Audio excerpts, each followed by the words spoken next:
ఇప్పుడే జీ5 app download చేయండి. చూడండి మీ ఫేవరెట్ టీవీ షోస్ ఎప్పుడైనా ఎక్కడైనా. అశ్విన్ వచ్చేస్తున్నారండి. మీరు వెళ్ళి రానివ్వకుండా చూడండి. సరే వెళ్ళండి. అమ్మా ఎక్కడే ఉన్నావా? అమ్మా అప్పుడే వచ్చేసావు. టైం పడుతుంది, లేట్గా వస్తానన్నావుగా. ఏరా ముందు రాకూడదా? అంటే అలా అని కాదమ్మా. ఏమైంది అశ్విన్? చెమట్లు అలా పడుతున్నాయి. ఎందుకంత టెన్షన్గా ఉన్నావు? టెన్షనా? అదేం లేదమ్మా. చెమట్లు అంటే మరి ఎండాకాలం పడతాయి కదా. సర్లే, అపర్ణ రూమ్లోనే ఉందా? ఇంకెక్కడికి వెళ్తుందమ్మా? పడుకుంది. సరే పద. పడుకుందంటే పద అంటావేంటమ్మా? లేపుతాన్రా, తనతో మాట్లాడాల్సింది చాలా ఉంది. పద. అమ్మమ్మా తను టాబ్లెట్లు వేసుకొని పడుకుంది. ఇప్పుడు వద్దమ్మా, నువ్వు కావాలంటే తర్వాత మాట్లాడుదులే. ఎంతసేపు పడుకుంటుందిరా? మెలకుగానే ఉండుంటుంది. పదరా. అమ్మా అమ్మా అమ్మా అమ్మా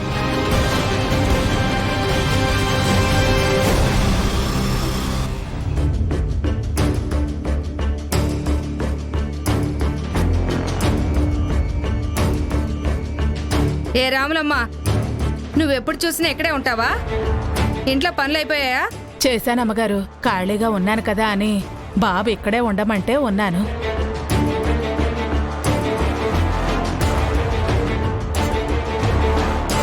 తను పడుకుందా? పడుకుందమ్మగారు. అపర్ణ, అపర్ణ. అమ్మా చెప్పాను కదమ్మా, టాబ్లెట్లు వేసుకొని పడుకుందని. మత్తుంటుంది కదా, లేవలేదు. లేదు అశ్విన్, నేను ఇప్పుడే మాట్లాడాలి. అమ్మా ఇంత మొండిగా మారిపోయావేంటమ్మా? పడుకున్న మనిషిని లేపి ఇప్పుడే మాట్లాడతానంటావు? డాక్టర్ గారు బాగా రెస్ట్ తీసుకోమని చెప్పారు కదా. లేవకూడదమ్మా, అదేదో తర్వాత మాట్లాడు. అయినా ఇప్పుడు ఏమైందని? అపర్ణ ఇక్కడే ఉంటుంది కదా, ఎక్కడికైనా వెళ్ళిపోతుందా?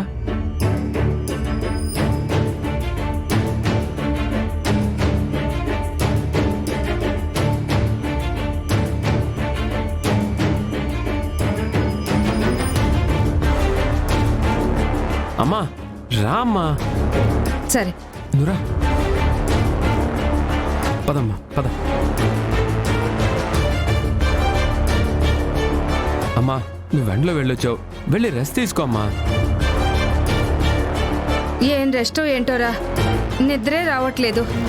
అమ్మని గదిలోకి పంపిద్దామంటే వెళ్ళట్లేదు. ఇప్పుడు ఏం చేయాలి? ఏంటి అశ్విన్, ఏం ఆలోచిస్తున్నావు? అమ్మా జీలకర్ర ఎక్కడుందమ్మా? రాములమ్మ గారు వెతికితే కనిపించలేదంట. వంటింట్లోనే ఉంటుందిరా. అయినా జీలకర్ర దేనికి? గ్యాస్ నొప్పి అనుకుంటా అమ్మా, లైట్గా వస్తుంది. జీలకర్ర నవిలితే కాస్త రిలీఫ్ వస్తుందని అడిగా, కనిపించలేదన్నారు. అమ్మా వంటింట్లోనే ఉందన్నావుగా, కొంచెం నువ్వే వెళ్ళి తీసుకురావా? నమిలితే తగ్గుతుందమ్మా. సరే ఉండు, తెస్తాను.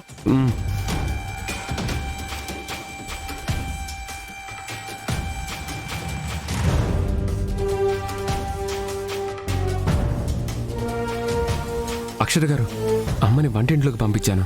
పాపని తీసుకుని మీరు త్వరగా వెళ్తురండి. సరే అప్పు, జాగ్రత్త. పద వెళ్ళొస్తాం. Bye mummy.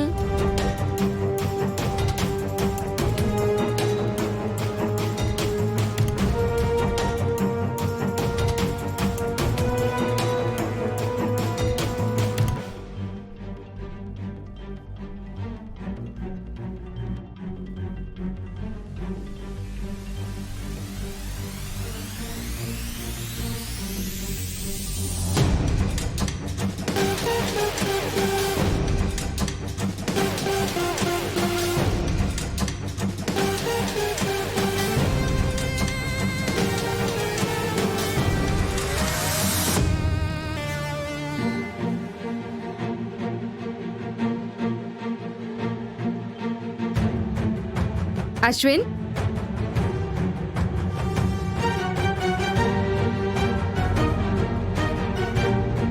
నెప్పని అక్కడున్నావు కదరా, ఇక్కడేం చేస్తున్నావు? ఎవరో అశ్విన్ అని పిలిస్తే వచ్చానమ్మా, కానీ ఇక్కడెవరూ లేరు. సరే సరే తీసుకో.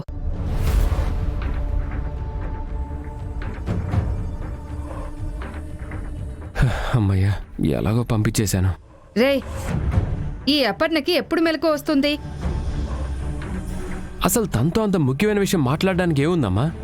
అసలు ఎక్కడికి వెళ్ళొస్తున్నావు? స్వామీజీ గారి దగ్గరికెళ్ళి మన జాతకాలు చూపించొస్తున్నాను రా అశ్విన్. ఒక భయంకరమైన వార్త తెలిసింది. ఏంటమ్మా? నీకు ప్రాణగండం ఉందంట నాన్న.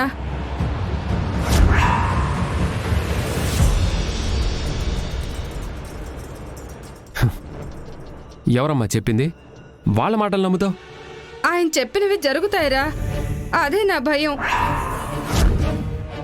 కాకపోతే వారే నీ గండం పోయేది చెప్పారు. ఏంటది? నీకు బిడ్డ పుడితే గండం పోతుందంట అశ్విన్. అది పాప అయినా బాబైనా పర్వాలేదన్నారు. నీకు బిడ్డ పుట్టడమే కావాలి, అప్పుడే నీకు గండం తప్పుతుందిరా. అపర్ణకు పిల్లలు పుట్టరు కదా, బాబుకి గండం ఎలా పోతుంది? దేవుడా, ఏంటి పరీక్ష? దీనికి అపర్ణతో ఏం మాట్లాడతావమ్మా? ఏంటా, నీకు గండం ఉందని అపర్ణ చెప్పింది కదా.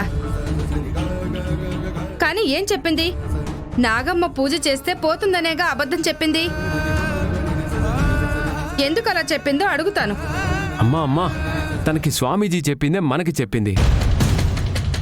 అబద్ధమే చెప్పిందని నువ్వు డిసైడ్ అయిపోతే ఎలా? కూలమ్మా, అవేవి నమ్మకం, నాకేం కాదు. నీ నమ్మకం నీది, నా నమ్మకం నాది. తల్లిన్రా, నిన్ను చంపుకుంటానా నేను? అసలు అపర్ణకు పిల్లలు పుడతారో లేదో హాస్పిటల్కి తీసుకెళ్ళి చెకప్ చేస్తా. ఏంటమ్మా? ఆ? ఏం లేదురా, అపర్ణ లేస్తే చెప్పు.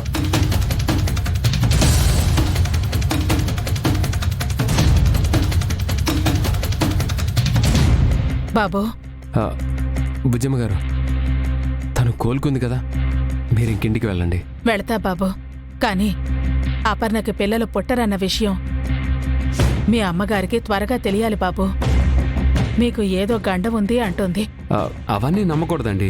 అలా అనకూడదు బాబు, ముందు మీ అమ్మగారికి ఈ విషయం చెప్పాలి. ఇప్పుడు వద్దండి, ఇప్పుడేగా అపర్ణ కోలుకుంటుంది. ఇది చెప్తే అమ్మ ఇంకో పెద్ద యుద్ధానికి తెరలేపుతుంది. అమ్మకి నిదానంగా చెప్పి వినేలా నేను మేనేజ్ చేస్తాను. సరే బాబు, ఆలస్యం చేయకు.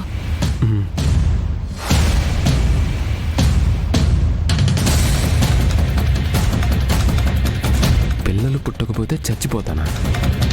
నా భార్యకి పిల్లలు పుట్టరు కదా. భగవంతుడా, ఏంటయ్యా ఈ శిక్ష నాకు? జీ5 యాప్ డౌన్లోడ్ చేసి అన్ని ఎపిసోడ్స్ పూర్తి ఉచితంగా చూడండి.